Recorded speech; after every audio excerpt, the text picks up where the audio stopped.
आज हम एक ऐसे इंसान की कहानी जानने वाले हैं जिसने अनंत को जान लिया था, श्रीनिवास रामानुजन। चलिए उनके इस अविश्वसनीय जीवन के सफर में चलते हैं।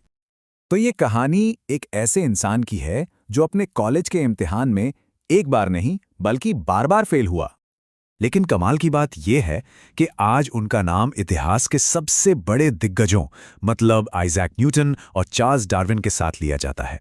अब सवाल यह है कि यह हुआ कैसे, है ना एक पहेली। चलिए आज इसी को सुलझाते हैं।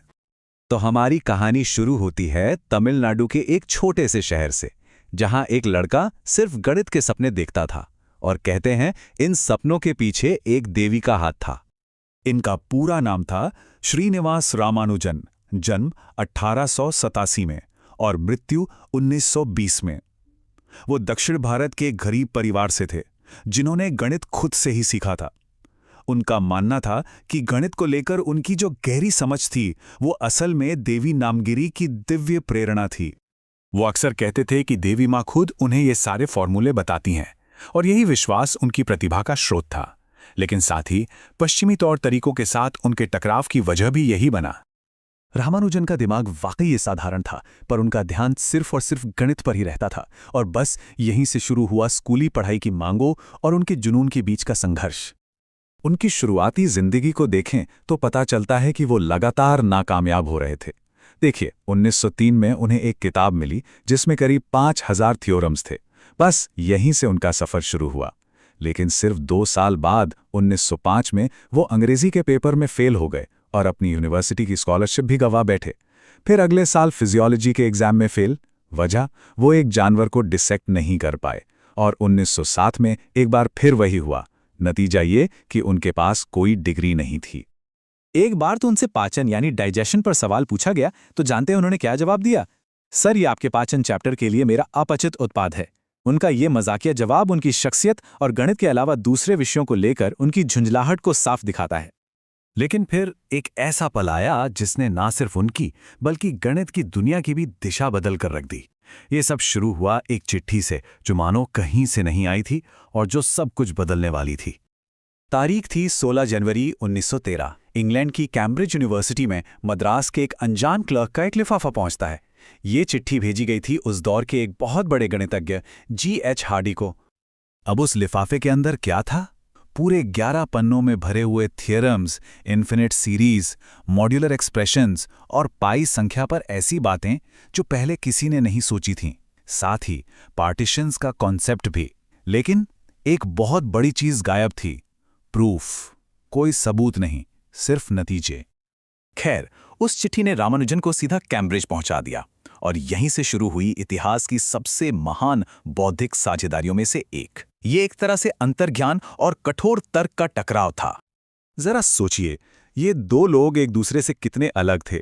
एक तरफ रामानुजन जो सहज ज्ञान पर चलते थे, धार्मिक थे और मानते थे कि उन्हें दिव्य प्रेरणा मिलती है, वो बिना सबूत के नतीजे दे देते थे।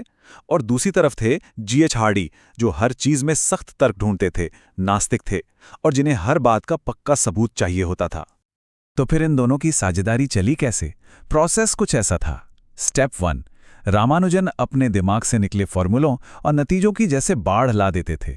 स्टेप 2, हार्डी का काम था उन्हें समझना और फिर उनके लिए मजबूत सबूत तैयार करना। और स्टेप 3, दोनों मिलकर ऐसे पेपर्स पब्लिश करते थे जिन्होंने नंबर थ्योरी की दुनिया में क्रांति ला दी। हार्डी ने बाद में खुद कहा था, रामानुजन के साथ काम करना मेरी जिंदगी का सबसे अनोखा और सबसे खुशी देने वाला अनुभव था। एक तरफ रामानुजन को पेशेवर कामयाबी मिल रही थी, लेकिन दूसरी तरफ इंग्लैंड में उनकी निजी जिंदगी बहुत मुश्किलों से गुजर रही थी। और ये वो दौर था जब दुनिया में जंग छिड़ी हुई थी। इंग्लैंड की मुश्किलें वाकई बहुत बड़ी थीं। पहले विश्व युद्ध की वजह से खाने की कमी थी और ऐसे में उनका सख्त शाकाहारी खाना ढूंढना मुश्किल था। ऊपर से वहां की कड़ाके की ठंड और एकदम अलग रीति रिवाज। वो बिल्कुल अकेले पड़ गए थे। इन सब का नतीजा ये हुआ कि कुपोषण और बीमारी की वजह से उनकी सेहत लगातार गिरने लगी। लेकिन इन सारी मुश्किलों के बावजूद 1918 में उन्हें वो सम्मान मिला जिसके वो हकदार थे। वो रॉयल सोसाइटी के फेलो चुने जाने वाले पहले भारतीय गणितज्ञ बने। इस एक पहचान ने उन्हें दुनिया के सबसे बड़े वैज्ञानिकों की कतार में खड़ा कर दिया। इसी दौरान का एक बड़ा मशहूर किस्सा है। एक बार हार्डी रामानुजन से मिलने अस्पताल गए। वो बीमार थे। हार्डी ने ऐसी बातों बातों में कहा कि जिस टैक्सी से वो आए हैं उसका नंबर 1729 था, जो उन्हें बड़ा ही बोरिंग सा नंबर लगा। ये सुनते ही बीमार रामानुजन ने फौरन जवाब दिया, नहीं, ये बहुत दिलचस्प नंबर है। ये सबसे छोटी संख्या है जिससे 2 अलग-अलग तरीकों से 2 क्यूब्स के जोड़ के रूप में लिखा जा सकता है। मतलब 10 का क्यूब प्लस 9 का क्यूब और साथ ही 12 का क्यूब प्लस 1 का क्यूब।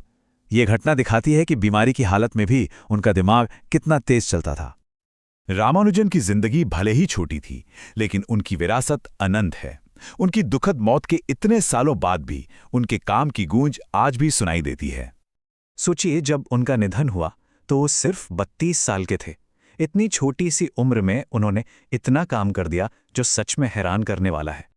आज 1 सदी से भी ज्यादा गुजर जाने के बाद रामानुजन के फॉर्मूले सिर्फ नंबर थ्योरी तक ही सीमित नहीं हैं। उनका इस्तेमाल black hole physics, string theory और यहाँ तक कि कैंसर रिसर्च जैसे नए और आधुनिक क्षेत्रों में भी हो रहा है। और ये सब हमें एक बहुत बड़े सवाल पर लाकर छोड़ देता है।